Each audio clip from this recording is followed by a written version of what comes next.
kaigalaan, aritas to mga dugang hisgutanan, di pa kumaadto sa hisgutanang technical kaayo. I hope nga ato ning mapasabot mga higala sa hinahinay bala nga ma-simplify na to ni. Ang unang pangutana naa naman ni ang kaso Supreme Court og unsay sulti sa Supreme Court. Ako isip abogado nga nag-discuss diri mo tahod ko sa Supreme Court. Now, kana mahigalang pagpangayo og TRO gidinay na sa Supreme Court atong respetaran. Nganuman tungod kay wa naman sad mahimo namang moot and academic kanang TRO kay wa naman ang eroplano. Ang importante ko na sa temporary restraining order nga na pang eroplano diha nga makaya pang maabot mga higala. So, wala na ang TRO. But ang main mga higala nga petition na ang certiorari o ang prohibition. Unya, ang petition sad mga kagalaan ni Kitty Duterte o ni Basti nga habeas corpus na asad mga sukit di paminaw. Ato ni tagag pagtagad karon mga kagalaan. Unsaon man niron nga doon na may conflict iniron, no? So ato ning isgutan mga higala kay ang na-conflict ini, labi na mga higala ining pagdakop gibase sa warrant of arrest nga gi-issue didto sa ICC.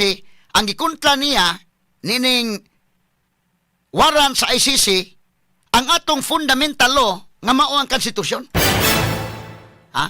Ang atong batakang balaod mao'y nabangga ani niya ron, dili ni ordinary law. Ang gibangga ini ron. Muna itong timan-an mga sukit ng paminaw, dili pa ta mo hisgot sa kinini ang krimen nga gatubang, alleged crime nga gatubang ni kanhi Presidente Rodrigo Duterte. Ang ato ini aresat ta mahigala sa unsa man kay may tabo. Nga kini mga higalang balaod, kini mga higalang warrant nga gipagawa sa ICC nga giimplementar dinhi sa atong jurisdiction, ang iyang gibangga mismo ang ato mang konstitusyon. Ang Bill of Rights mo iyang gibangga. O moingon tag konstitusyon ang atong batakang balaod.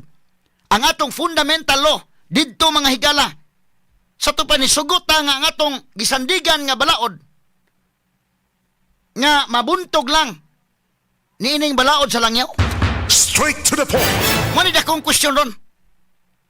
Ako i-explain ninyo nga nga ang gibangga ang konstitusyon ato fundamental law. Ang pinakalabawng balaod na to kay kini mga balaod nga gipasa sa Congress kana mga Republic Act mga balaod ba na kana mga ordinance pod balaod gagmay na kanang mga ordinances diri na sa ubos kana mga kini na lungsod sa city mga ordinance na ilang mga balaod. Ang dito sa Congress mga Republic Act. Ang pinakadakong balaod yun ang konstitusyon. Ang atong fundamental law. Mo'y gibangga ni ron. Makatugot ba? Makatugot ba ta?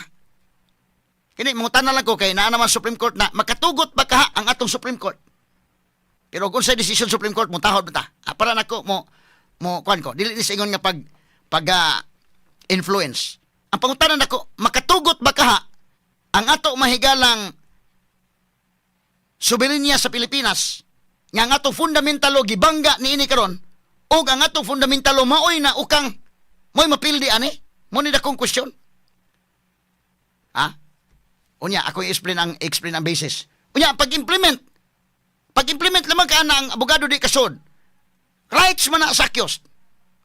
Ang abogado may gala makaistorya. Ikaduha, ang abogado anak pagyod.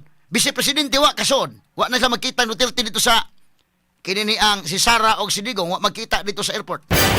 Unsa naman eh. Napatay batakang balaod ani? Or muraga idol na mga higala gyud nagpakita na sa si BBM sa iyang idol gyud niya si Marcos Sr. Straight to the point. Now, mo niron nga kining pagkadakupa mahigalang kanhi Presidente Rodrigo Duterte. Dili pa ni mga higala angay mawad-ag paglaom kamo dinha. Labi na tong mga emosyonal kaayo. Kontrola inyong emosyon. Kaysa ako nang giingon og sa kanta pa ni wa pa ta maabot sa chorus.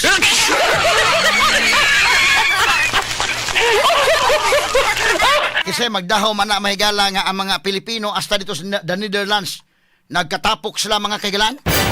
Murag manimbawt yung balhibo nga bisag tuwa sa the Netherlands mahigala layo na kayo. Limang pila ka oras na ng biyahe indekin. From Philippines to Dubai, Dubai to the Netherlands. Pati layo Tuwa na gud sa laing aping sa kalibutan. Pero ang mga Pilipino to nagtapok. Nasa dili pa tamad to ani names ari sa tabi unahon ta sa ning atong sa sugbol ang daan sa be. Kay kagabi nagkwanto dunay mga motorkadang nahimo, no? Unya kini pagtapok sa mga tao ba nga sa ilang kaugalingong kabubuton kay may nanghatag og snacks ini. Nanihapon ning daan nya iya highlight panihapon unya magtapok ta kay pariha ta og prinsipyo pariha tag baruganan. Kani mo ni ang nahitabo naa pay video ani dong.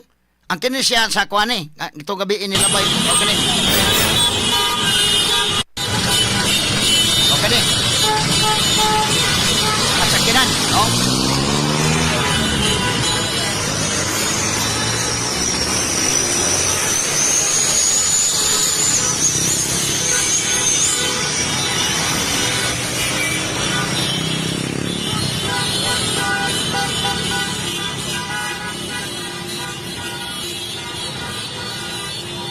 Kagabi ini may galan nilabay, gusto sa stasyon.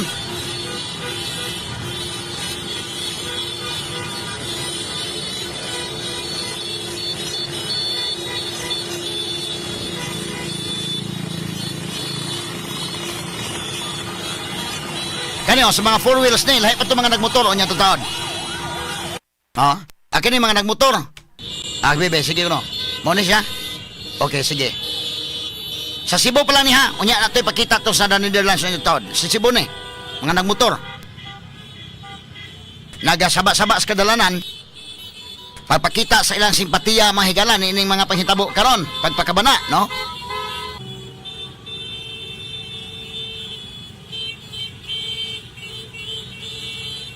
Tiya mo na,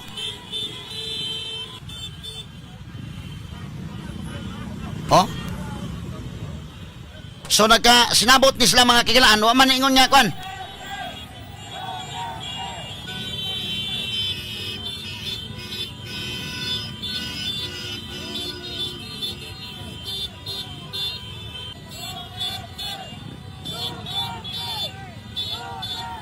Kini katawhan naman gid Ang katawhan na gid man ni kwan. Ano? Noise barrage ni.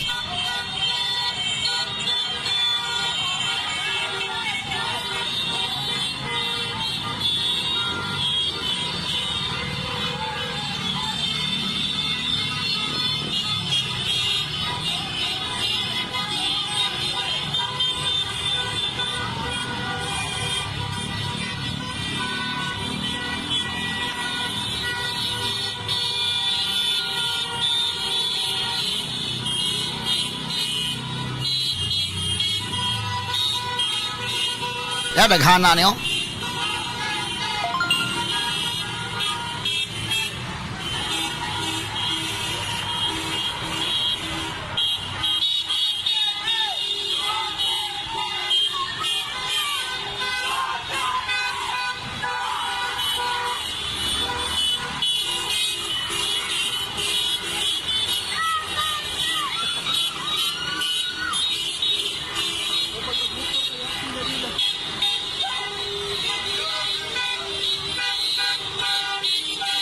Kini sa Cebu na nga panghitabo. Okay, freeze dong. Sa Cebu pala na wapay labot sa Mindanao, ha? Nya kini may galaw ani wa man ni mataga igakap. Ang lisod ana patapukon nimo og ari ka mahigala sa administrasyon gipatapok ng daan, gilibrihan ng sakyanan daan, gipa-snacks ng daan, gipakaon na unya pag-ingon nga, okay, be magdungan ta, BBM, matay mingaw man.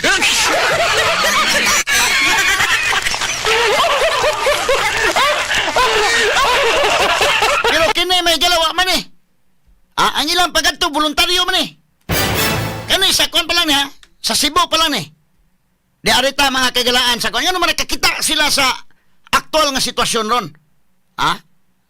Wala na kong question. Naklaro man labi na karon nga niya ng social media, maklaro ni mo. Unsa ba ang kinini ang lahap ba? Lahap. Ang unang pangutana kini bang pagdakop ni kanhi Presidente Rodrigo Duterte valid ba ni? Doon na ba legal basis? Unang pangutana na. Ang sunod mga higala, ang proseso sa pagdakop na sakto ba? Tawa? Ato ipakita sa anim suwi katotoang. Klaro mas mga tao ni. Katong si Duterte na sa sulod o niya, nag-atubang Santore. Human di gyud niya pasudlon ang iyang anak nga si Sara Duterte. Ngano di man pasudlon nga apil man na sa Miranda rights na nga dunay right to have a counsel ang usa ka accused. Nya kaning anak abogada man. Ha? Mahimo mang moingon siya nga akong anak mo akong abogado ani. Ngano di man pasudlon. Kineo. Paminawon ta ko ng audio dong. Kineo lahap man ni. Foul ni. Be at pwede audio. On record, ako ang humingi ng record. Ang anak mo pupunta dito. Mr. President, hindi darating yun. Kasi hindi mangyayari Bigyan yun. mo ng pagkakataon. Kasi ayaw mangyayari yun. Magdadala ng galit. Ayaw niyang papasukin. Ayaw niyang papasukin. Grabe, deprivation naman, abuso naman yan. Hayaan mo lang makita nila ang tatay Oo, nila. 80 anyos. Kung gano'n, okay lang. Kung hindi niyo papasukin, make it clear. Yes, sir. Hindi papasukin, sir. Hindi niyo. Ano magana? Fresh kamay dong. Yes sir, hindi papasukin sir. Imagine ka na, dili ba na foul? Ha? Iba man ko, laylay man tagbaruganan. Doon na may uban nga, so ko gikay Duterte. Pero, kani, ito'y pasubay lang ang konstitusyon. Balaod lang ta. Kini nga pagka, wapay labot sa basis sa kay, o ako discuss ang basis unya, medyo technical kayo, unya, discuss sa po na, ha? Unahon tani, kini pag-implement, kini. Asab ka mangita na, nga ang iyang anak may galam, dadoon ko yung layo, dadoon ko sa the Netherlands. Mo, sood lang ang iyang anak, kung maingon siya nga ako ng kwan, kasi Turi may nagbasa gani sa Miranda Doctrine. So si Turi nga nagbasa sa Miranda Doctrine, alang masigwa sa kasabot sa gibasa og maahon. Nga ang usa ka akusado dunay katungod nya dunay abogado. Bisa pag abogado sa Duterte dunay sa katungod niya mo kuhag lang abogado. O kana iyang anak abogada, mo qualify diha nga akong anak mo'y abogado nako. Mismo gani sa impeachment trial, si Duterte mahigala nga amahan mo abogado sa iyang anak. Pwede man. Kini dili pasudlon. Bisag sanga na lang nga counsel niya na. Sanga na lang nga iyang abogado. Og labos tanan sangan nga iyang anak na. Ay nalagrespetar rin ng Vice President. Inaanak man mo. No? Inani man ni mahigalang kalakiha ron. Imagine ka ng Vice Presidente sa Pilipinas inanaon. Sige, ay na lang ng Vice Presidente. Ang iyang pagkaanak, ang iyang pagkaabogado. Nga siya mo i-counsel sa iyang amahan. Kini foul ba ni? Kini pagka-implementara. Lari man kag-dili gyud pasudlo nila mga sukintig paminaw. Dahil ito balikan to gamay dong be. Kasi Turi mo iyang gikakon na ni. Bebe, gamay lang. Ito paminawon. Hayaan mo lang makita nila ang tatay Oo, nila. 80 anyos. Kung gano'n, okay lang. Kung hindi niyo papasukin, make it clear. Yes, sir. Hindi papasukin, sir. Hindi niyo. Ikaw, Yes, sir. hindi mo Upon my order. Hindi mo pinapasok. Yes, sir. Upon my order, sir. Ang sabi ko, ang abogado ko, ang anak ko na babae, They can visit you at your detention center, sir. Kiyawa na oh. Asa man ni? So ang mga tao ana, before ko mo adto sa unahan, kaniha, ang mga tao nagtan-aw oy. Nagtan-aw ang katawhan. Kasabot sila kay foul ni. Ha? Asa mo kay ibutang ko no sa inyong kaugalingon be. Ibutang ninyo sa mga naminaw nako karon. Duna mo dahay anak ron or kauban sakop sa pamilya nga dunay kaso gidakop baka panalitan karon. Or ibutang ta lang, nakasaghid og sakyanan, na-drive imong anak, nagdigadto sa police station niya ikaw amahan or ikaw igsuon. Di ka kaso dito sa di ka kabisita dito, di ka katanaw. Labi pag abogado ka nga na may rights, nga na ay abogado ng akusado. Pero gimension ko dito ang anak ko abogado ko. Oh. Yan naman say right. Nga na i-counsel. Foul man niya ang mga tao ba nagtanaw man. Katong uban naman may kasukong Duterte tong uban kay lain magkasako nang gingon. Lain magpananaw gud ang mga tao. Ang nagtanaw Duterte hero siya, daghan ang nakakita ana. Doon na po nagtanaw Duterte nga murderer siya. So okay, respetaran na to. Pero kaning pag-implement sa warrant mga higala nga gi-issue pa gyud sa ICC. Dili pa nako na i-discuss na napita nga ang pag-issue ana, ang ICC man nag-issue ana. Nasakto ba kana, nasubay ba na sa konstitusyon? Akong question pa na. Pero ano tas pag-implement kay na naman kana. Okay, granting, kaya naman. Pero kini, dili ba ni foul nga, ang anak ko, abogado ko. Yung mga abogado, di pasudlon. Ha? Balik-balik ka dong, gamay dong. Nga nagtanaw mga tao, ani, uy. Bebe, sige. Hindi niyo. Oh. Sige. Nag-uusap tayo dito. Sabi mo, sir, 8 o'clock, sir, eh. 8:30 na, sir. May hinihintay na po na anak. Hindi, siya. On record. On record. Ako ang humingi ng record. Ang anak mo pupunta dito. Mr. President, hindi darating yun. Kasi hindi mangyayari Bigyan yun. mo ng pagkakataon. Ayaw mangyayari yun. Magdadala ng galit. Ayaw niyang papasukin. Ayaw niyang Ba, papasukin. grabe, deprivation naman, abuso naman yan. Hayaan mo lang makita nila ang tatay Oo, nila. 80 yun. Kung gano'n, okay lang. Kung hindi niyo papasukin, make it clear. Yes, sir. Hindi papasukin, sir. Okay. Yes, sir. Hindi papasukin, sir. Kini, binastos naman gini. Binastos naman gina. Nya ang mga tao nga nagtanaw ni makakuha simpatiya si Presidente Duterte aning kalakihay noon. Timan ini nyo na. Ha? Foul man. Foul oy. Ya, tuwa na, sa kay eroplano, nakahatag siya mahigala og mensahe didto mahigala sa eroplano o gisugat siya mga kaigalan sa mga Pilipino dito sa Netherlands. Asa mo to yung mensahe sa eroplano dong? Be, gamay lang. Ato kay nihatag tog mensahe si kanhi Presidente Rodrigo Duterte mga higala paminawon to kadali. Sige dong. Asa man to dong names katong usa. Nasa sa eroplano nga naghatag sa mensahe mahigala. Kini. To my countrymen, just to give you the current situation. I am about to land sa Hague. Galing ako Dubai. Stop off at work. It's a long haul. It's a long flight. Okay ako. Doon na touring. And I think this is something to do with the law and order now. Kasi sinasabi ko naman sa mga polis, military na trabaho kayo at ako ang managot. So ito na nga. For the whatever happened in the past, ako na yung nag-fraud sa ating law enforcement at military. Sinabi ko na I will protect you and I will ako ang managot sa lahat. This will be a long legal proceedings. But I say to you, I will continue to serve my country at so be it. Kung magano na, this is ganito. Salamat. Okay, mo na mahigala niya mensahe padong na sa tugpa mga kailan. I know nga nakakita namon ini ako lang gibalik mahigala para doon na tayo mga dugang pag-analisar ani. Unya pag-abot sa Netherlands ang mga tao dito mga sukit tigpaminaw. Bida nagtapok ang katawhan oy. Asa man tudong katong sa Netherlands bet alay pakita gamay kino. Nani si audio?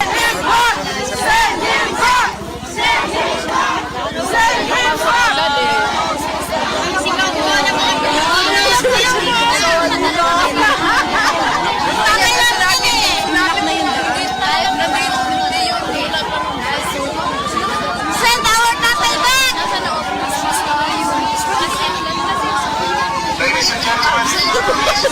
Yawa mo! BBM! Let's go. Saya! Ay, ito! Tayo!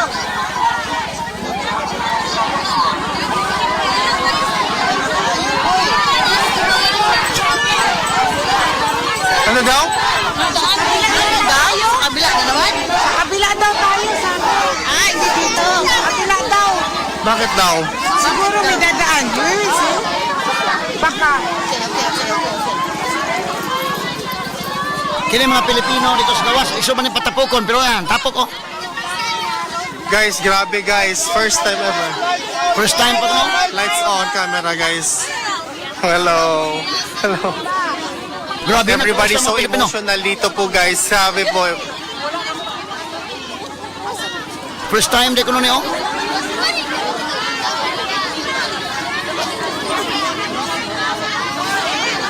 Sinarado po talaga yung mismong road dito guys because of this. All of the roads were closed here because of this, guys. We love you, Tatay Digong. Send him back! Send him back! Send him back! Send him back! Okay, ato itiwason unyo taon mahigala ha. Tiyan mo na. Kani man katapok mga Pinoy dito mahigala. Hindi na basta-basta oy, ha? Labi na to as gawas nasod no. Ano nagkakita-kita sa dito nagtapok sila. First time ko kuno ring anin katapok sila. Imagine ka na. Unya, ay kung ina pasanginlan po nagbutbayeng po na ron. Ato na agi katawa mahigala. Wala ba ni akap yaman maabot ang akap dito gyud.